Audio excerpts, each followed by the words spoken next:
Welcome to the second mini course of the Orthodox channel. So we are going to continue with the topics of cultural intelligence and language as soft power, but this time we are going to talk more specifically about the cultural worldviews, or the integration of cultural worldviews for strategic language use, because we talked about language as soft power being deployed within cultural arenas. And I also talked about it in my newsletter. When you use, let's say, the power of your cultural worldview in a different cultural worldview. So this is more or less what we are aiming to develop in this mini course, in this second part at least. So I like this symbol here because it symbolizes that you go from a system to the other, and in the intersection here, that's when you're going to find, let's say, the power of the integration.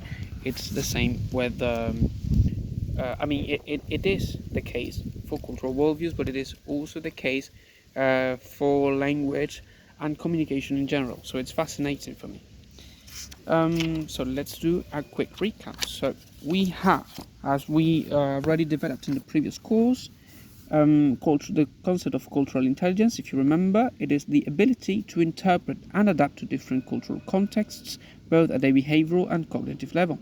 It requires empathy, detachment, and non-judgment. So remember, this is the core trait that will allow you to interpret the other and understand how the other understands. I think this is the key for cultural intelligence here, and this is what will allow you to understand deeper layers of how a different culture works, and why people make decisions in a different culture. Of course, everything is heavily encoded in context and so on, but it helps you a lot to develop that kind of skill if you want to feel more integrated in a different culture and act from within. So we also have the concept of language as soft power. So we talk about the power of your ideas here and intentions concealed in words and deployed strategically in order to achieve a goal, such as persuasion, seduction, education, cooperation. What is your intention? What are your ideas? And how are you considering them in words? How are you conceptualizing your message? How are you deploying the words strategically? How are you playing language chess, basically against the world, for saying it in some way? But you get the idea. Language as soft power will allow you to achieve goals. We don't only achieve goals through physical actions. We also achieve goals with ideas through great through a great speech and so on. So think about this, because it's the key for soft power through language. And then we talked about pattern framework here. So when we talk about pattern framework, remember that we talk about gathered observations of repeated patterns and behaviors across an entire cultural arena. So this is important because this is what will allow you to understand the cultures, the cultural arenas here from a global and wider perspective. You are like doing a scientific analysis, but at the same time you are using these patterns in order to integrate what happens in the cultural arena. So for me, these are very interesting, and it is the key. The pattern framework is the key to unlock everything that happens in the cultural or cognitive arena. That's what we talked about, the duality here with cultural and cognitive arena. But so in order to finish the quick recap, remember that we have pattern framework. So we have the cultural and cognitive arena. So basically the arena that defines how you interact with information outside and how you use your intelligence in order to act in the world. So the agent, of course, it is you, it is yourself ingrained in this arena, and an arena that you have to decode with a pattern framework. So that's part of the quick recap of what we talked in the previous course. Now we can talk about the next part of the course, which is basically we have to talk already about the integration of cultural worldviews. So when we talk about cultural worldviews, we can define it like this. We can say, I saw different interpretations, even with AI, with different authors, and I came to the conclusion that in order to say this very simply, we can define it in two ways. So these are two definitions of mine. It can be a set of collective guided assumptions in the interpretation of meaning, or a cognitive framework subconsciously defined by the members of a cultural group in order to establish a tacit agreement on the integration of meaning. So you have a cultural group, you have a culture, and together, but not by agreeing on this explicitly, it is tacit, it is subconscious. We are going to define how we interpret things, how we interpret meanings, symbols, rituals, and how it integrates within our lives. So it's in this way the cultural worldview will allow us to act accordingly in society and to order our lives. So the idea of understanding this and playing with this is that it is from understanding cultural worldviews that you are going to act strategically with language and communication. So cultural worldviews from a 4E cognition perspective. So here we can retake more or less the pattern framework, because what we are dealing with here is, what we want to deal with here is we want to take the patterns, the repetitions, the frequent behaviors and the frequent observations we have of cultural worldviews in order to act from there, from a linguistic perspective, from a communicational perspective, and from a perspective of action, of linguistic action. And here what we are going to do is that you understand the other person, you understand the other in what he expects, in what he is trying to say, and from the cultural background and the cultural baggage that determines some of his intellectual outcomes, of his expectations, even in terms of negotiation and diplomacy and other things that are of your interest as an agent that is trying to deal with a different cultural worldview.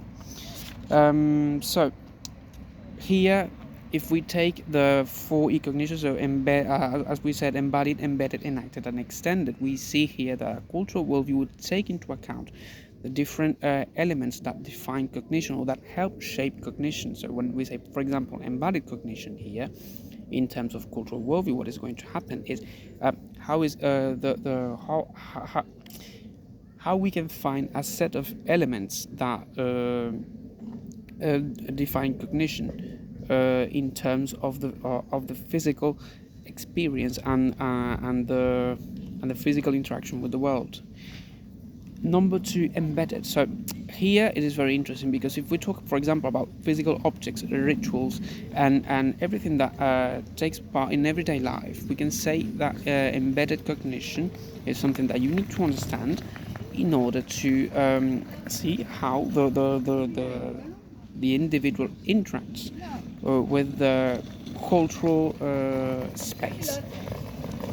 If we talk about the enacted cognition here, we can say basically that it is through actions, it is through rituals, it is through the activities and even the leisure activities and everything the individual does actually in terms of culture. You're going to see how it defines his cognitive landscape, his ideas, and even the way he learns and he acts in the world.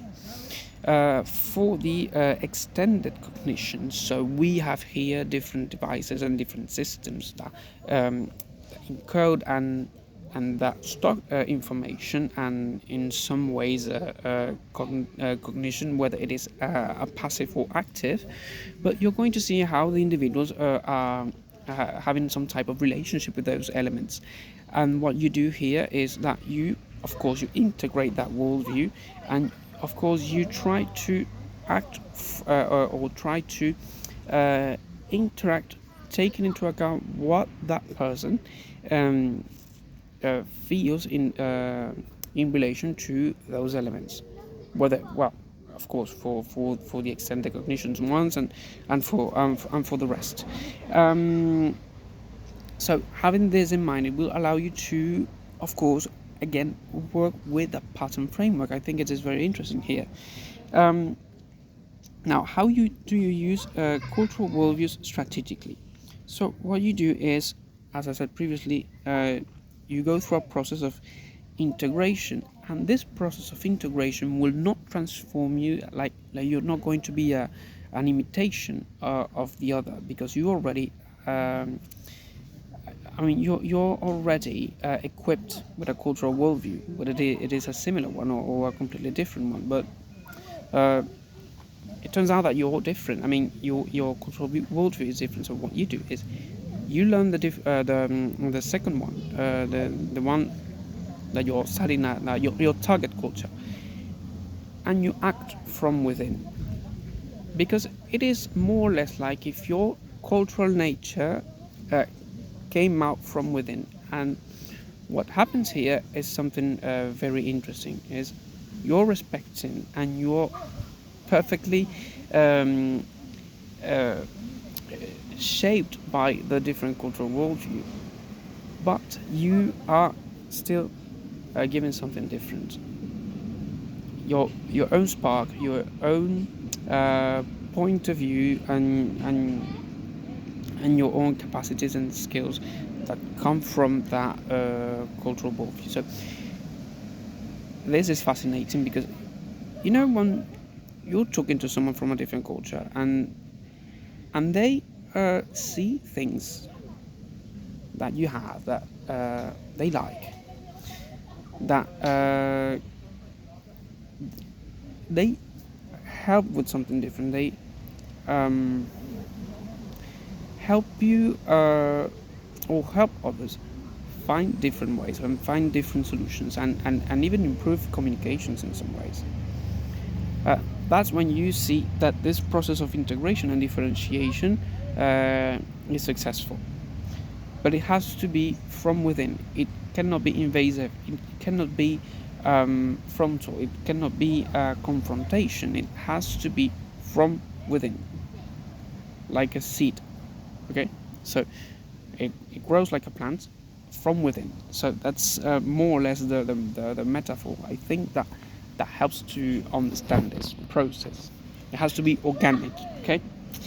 So after the integration and differentiation, what we want to focus on is the positive traits of your source culture.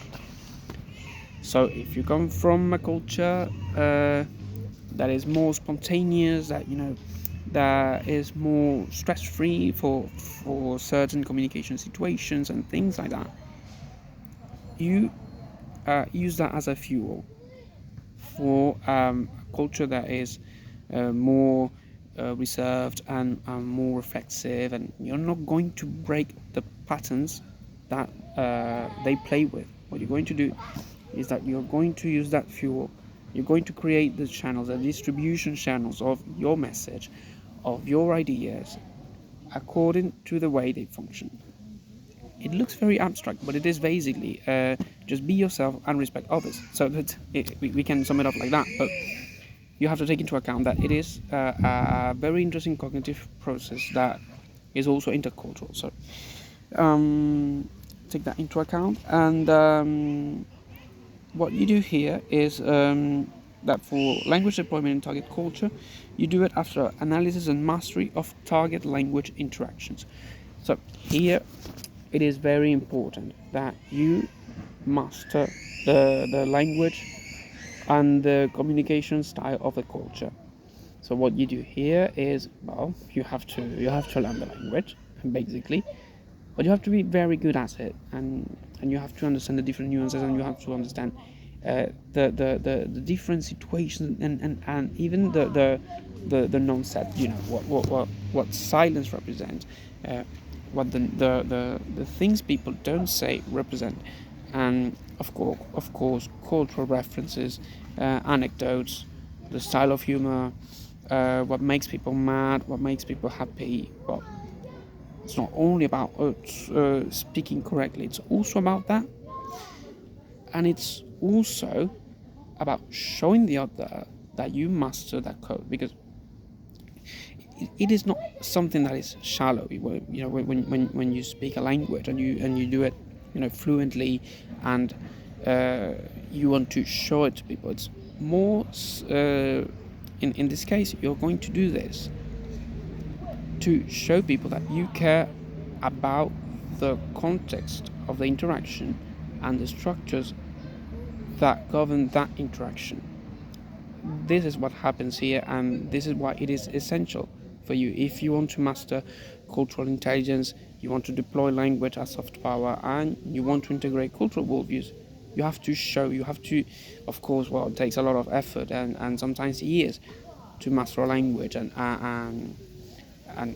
to prove it to others. But here, what you have to do is,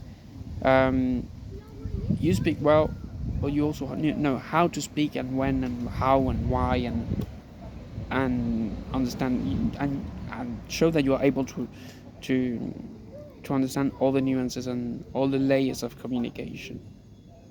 And after that, after you show that mastery, then you use your own fuel, the fuel of your soul's culture. So this is what you have to do.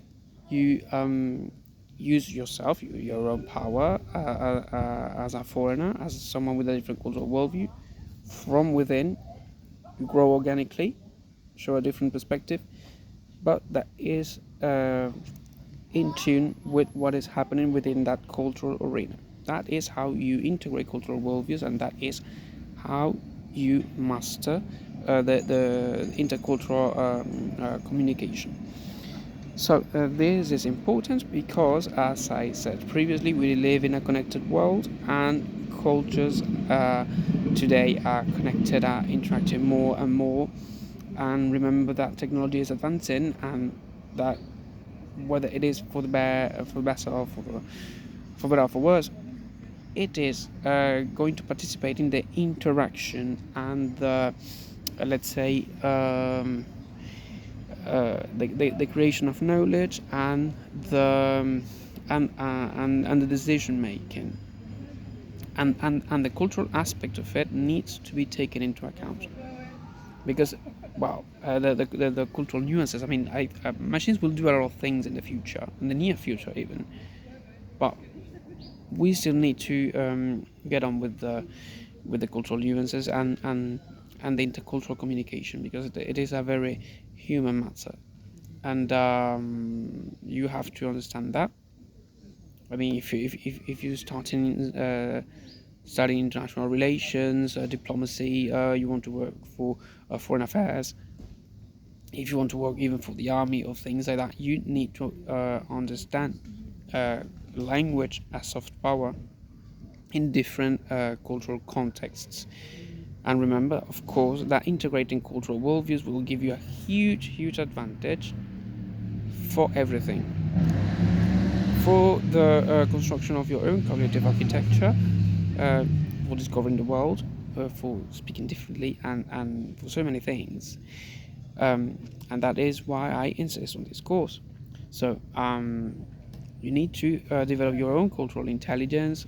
You need to deploy your language as soft power, and of course, you need to integrate cultural worldviews. So remember this, and if you want to see what I'm going to be talking about later, stay tuned, of course, as usual. I should be expanding this course, maybe perhaps with a third and even fourth mini course, but that's it. I'm going to be developing some tools or some material for you to download and to study with and to practice. I like to give a practical advice that is immediately applicable. So check that out soon on my website, my YouTube channel, and on my socials. A newsletter is coming soon. Well, I have to start writing about it, but it has to do with the way we learn. So stay tuned if you want to see more about that. And yeah, that's it for this part of this second part of the mini course. So keep watching. Stay tuned for the third one. So see you soon. Ciao.